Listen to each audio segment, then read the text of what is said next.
Right guys, here I have something recent. Now I'm going to do a 2-for-1 vlog. One, a review, and also it's St. Patrick's Day, because I have Irish ancestry. So, let's get ripped into this.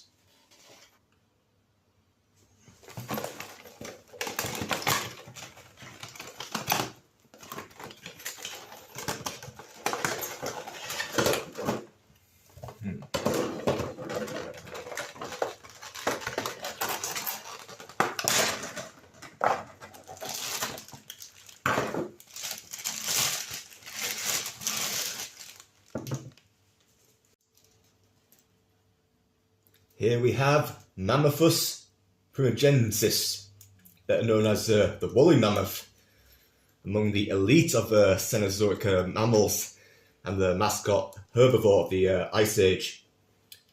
Now, there were numerous species of mammoth around Eurasia, North America and Africa.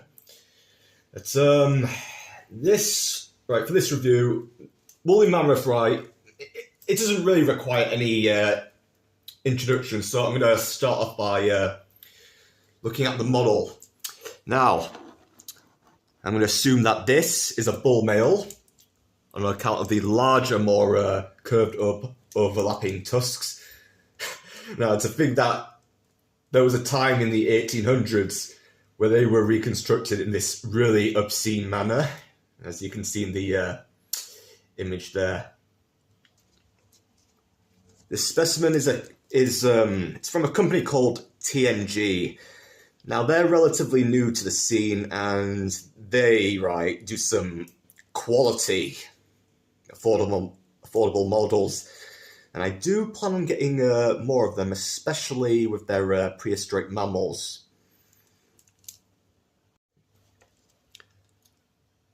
Now, excluding the fur, most people would assume that a mammoth is merely an elephant with bigger tusks and a fur coat.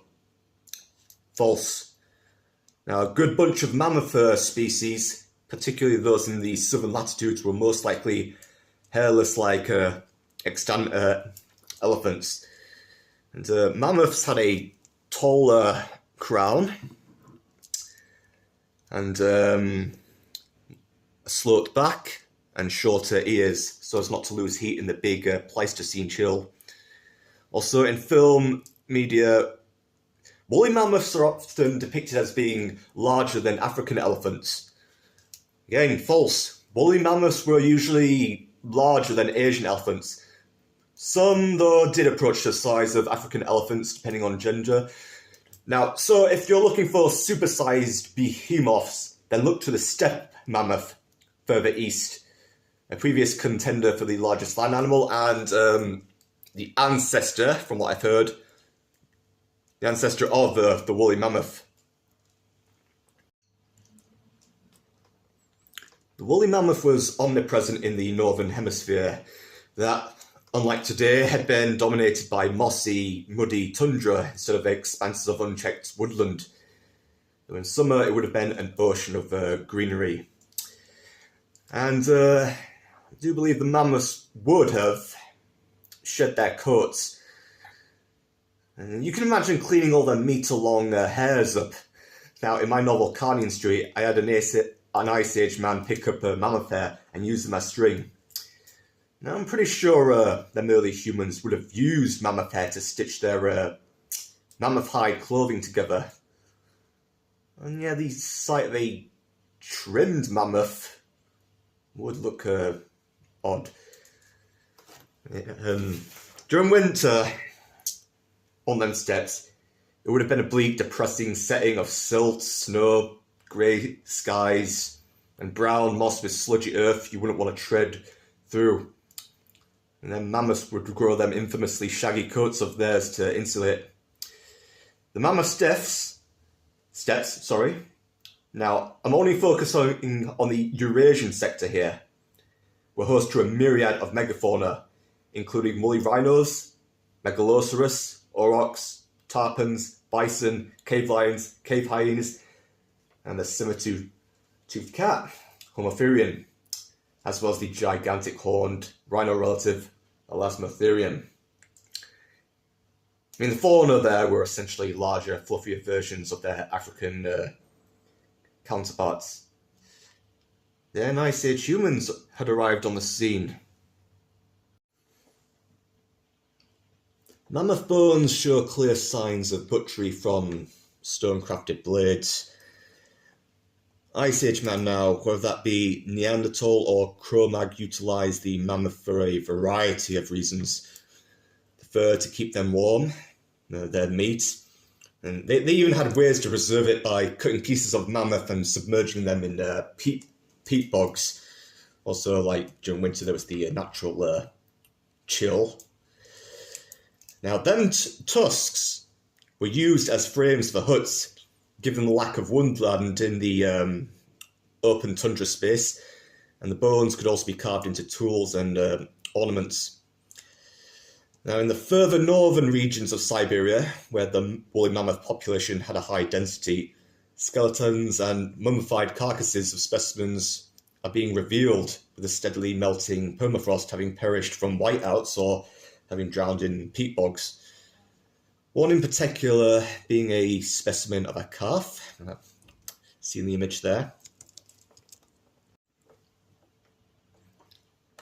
The woolly mammoth is an intensively studied animal. In fact, we have been able to extract DNA from these pre-frost remains and begin to work on the genetic makeup. Turns out that the closest living proboscidean relative to mammoths is the Asian elephant. Now, I've been around those guys in Thailand. I mean, I've hand-fed bananas to them, been picked up by one by the trunk. And let me tell you, when a trunk of a 3-meter plus tall elephant wraps around you, you are going up in the air, whether you like it or not. And really, there's nothing flimsy about them trunks. Okay, so you might be asking, what does this got to do with St. Patrick's Day or even Ireland? Well, let me tell you, woolly mammoths were discovered in Ireland, having crossed through Doggerland and the lower sea levels at the time. Also, I did a review on the Papomegalosaurus for St. Patrick's Day 2022. The Megalosaurus is Ireland's national fossil, so yes, the mammoth is actually technically part of the islands or Ireland's natural history.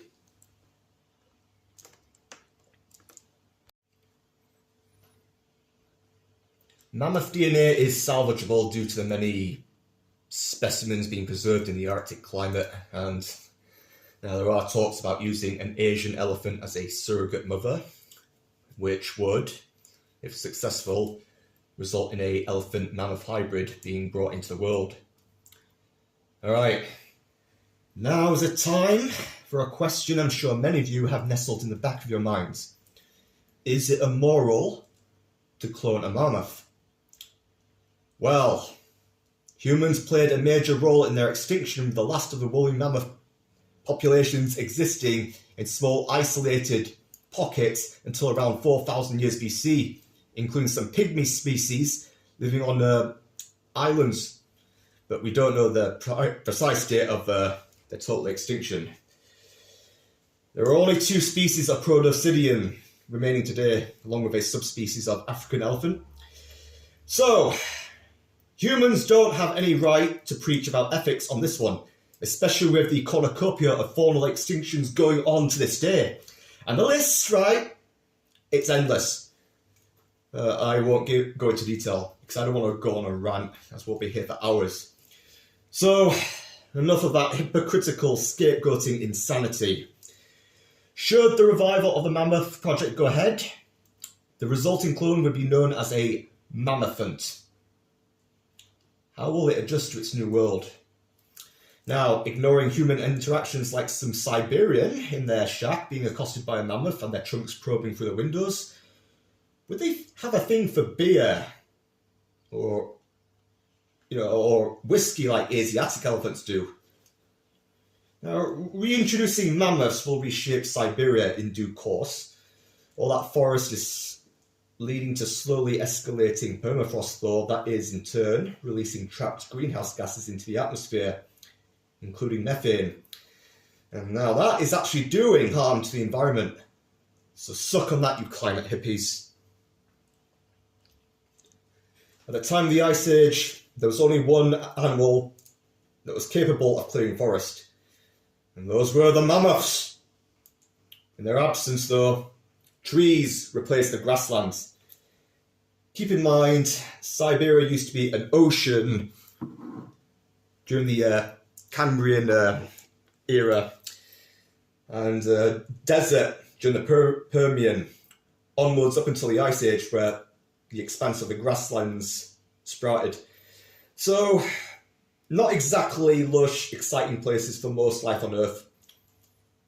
Now, anyone with more refined knowledge on this topic, feel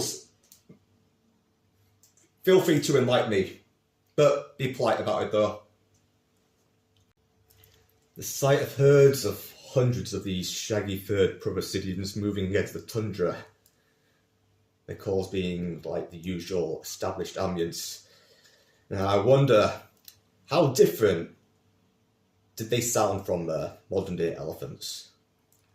Now, I feature 2 chapter Ice Age segments featuring woolly mammoths and a whole host of regional biota from the Doggerland, including Neanderthals in my novel Canning Street, but that's for readers age 15 plus. Please check that out. Now, in the coming weeks, I am going to be releasing a free viewing on Kindle where you can see just the Ice Age segment, and I look forward to your views from that. Hyde Park here in my home city of Leeds. It's just such a nice, pleasant place to take a stroll through. Now, every time I walk past here, I can't help but imagine the sight of the Pleistocene megafauna roaming around. And they should definitely use Hyde Park for a film, just like I said with Mayo County.